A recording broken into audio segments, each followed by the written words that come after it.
stand here tonight representing the girls of S6 to reply to Craig's toast. All I've got from Craig's toast is the message has clearly gotten through. We'll get to Craig in a minute. Without a woman in his life, Robert Burns' work would not be what we know it to be today.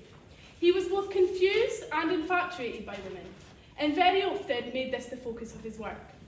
The same goes for the boys of S6. Their school years would have been pretty bland had the girls not been here to provide entertainment, clearly given the stories edited out of Craig's speech. I think Burns would agree with me when I say that behind any good man is a strong woman. Or three, if you're Craig. When tasked with writing his toast, Craig did admit his knowledge of Burns and poetry was limited. However, I'm sure when listening to Michael's impressive recitation tonight, hearing the lines, gathering our brow like gathering storm, nursing our wrath to keep it warm, he can relate to that, especially when something gets on my nerves. Robert Burns used his poetry to make sense of the world around him, so I have taken inspiration from our bard, and the rest of my toast will be in verse. As an insight to the men of the future, I'll share some stories about the boys of S6. Our head boy Craig is outnumbered this year, and when I was writing this speech, it did fill him with fear. He's the only male member of the head team, and when he first got appointed, he thought he was living the dream. However, Craig quickly came to find head team meetings weren't quite the party he had in mind. Very early on, Craig learned where he stands, and that the head girl's wishes are his commands. If Craig was any more laid back, he would be lying down, and when it comes to doing as he's told, he does take the crown. Don't worry about Craig, because we think it's sweet that every Monday morning he comes in and falls at our feet. In September, Craig passed his driving test. He picked me up, yet he had something to confess. When he told me how many minors he'd earned, I fastened my seatbelt, really concerned. He told me 45 is not even that much. And yes, Jeff, you're supposed to drive with your foot on the clutch. Now, Craig's love life is not something we find out, but this is a story I heard going about. When it comes to girls, Craig has tried his best. This is a time he thought would be a success. A girl he was speaking to outside a bar was so bored of his chat, she threw herself in front of a car.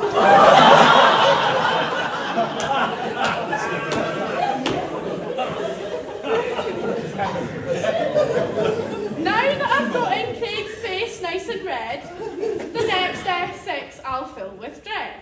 It's Leo Brown, known as Leb to a friend, and he's taken time out tonight to attend. Because most of the time you'll find Leb in the lecture hall, ignoring the non-smoking signs plastered on the wall. Burns had a way with words to make women swoon. I can't say that that applies to anyone in this room. However, we do have a heartbreaker amongst S6, and when it comes to love triangles, Daniel Taylor is the best. Yes, for this speech, Daniel gave me plenty of ammunition, but most I can't say to maintain my head team position. I would give you a quick update on Daniel's relationship status, but our not even Daniel knows what that is. At an S6 event, Owen committed to fancy dress. Yes, we were all extremely impressed. A full suit and tie, he even dyed his hair. Such a lot of effort for a marquee up the mayor. Unfortunately for Owen, his night ended too quick because he started to feel awful sick. All I'll say is that if we have an after party once more, Mackie, try not to spend it lying on the floor. Evan Tice left school just S4, but couldn't help himself coming back from war. He had to go in the army at a career, but leaving us girls filled him with fear.